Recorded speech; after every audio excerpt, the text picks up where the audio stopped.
Hello বন্ধুরা, good evening. কেমন আছো? আমি তো খুব ভালো। ছেলে আমার অনেক দিন থেকে কিছু না কিছু খুটখাট করতে চাইছিল। আমি বুঝতে পারছিলাম না গরম এসে গেছে কী বলতে কী চাইছে ও। তো আজকে বুঝলাম যে ওই খুটখাটটা করতে চেয়েছিল। এটা কুলারের মধ্যে একটা এক্সপেরিমেন্ট ছিল।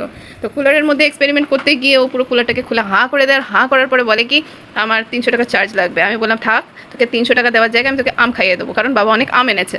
তো বলে চলবে না চলবে না। তো এই করতে করতে ছেলে আমার পুরো ভীম লিকুইডটা শেষ করে দেয়। ভীম লিকুইড মানে ওকে যদি আমি বলি কি বাসন ধুতে হবে, তো ভীম লিকুইডের এত পরিমাণ নেয় কি পুরো ফেনা হয়ে যায়। যত পরিমাণে আমি 3 দিনের বাসন ধুয়ে ফেলবো, ও একদিনে পুরো ফেনা করে দেয়। তো আমি বললাম কি আজকে তুই এইটার মধ্যে চানও করে নিতে পারবি যদি চাস। তো ছেলে বললো কি মামা আমাকে এমনি বলার আগে একটু তুমিও ডুবে দেখতে পারো। তো যাই হোক, এই হাসি মজার মাঝে ঘড়িতে টাইম ছিল ধীরে ধীরে 9টা বাজতে যাচ্ছে। আমি বললাম এটা পড়াটা করবি কি না? তো ছেলে আমার বলে মা আমি এই কাজ শিখে গেছি, তো আমি এই কাজ করি, আমি নিজের জীবনটা পার করে নেবো, আমাকে পড়া না করলেও চলবে। আমি বললাম বাহ, এটা তো খুব ভালো একটা ব্যবসা। তো লোক আজকাল কুলারের জন্য না এসির জন্য মানুষ খুঁজছে, তো তোমাকে এসির জন্য কাজ শিখতে হবে। তো এই বলার পরেই হয়তো আমার ভিডিওটা শেষ করতে চলেছি, আর আমার ছেলেরও কাজ শেষ হতে চলেছে, হয়তো এরপরে পড়তে বসতে পারে।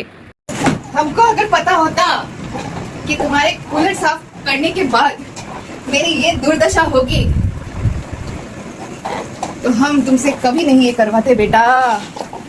একটা কাজ যদি তুই পুরোপুরি করে দিতিস তাহলে আমি মেনে যেতাম, আমি তোকে 300 টাকা দিয়ে দিতাম, কিন্তু আর তোকে 300 টাকা না, তুই আমাকে 250 টাকা দে।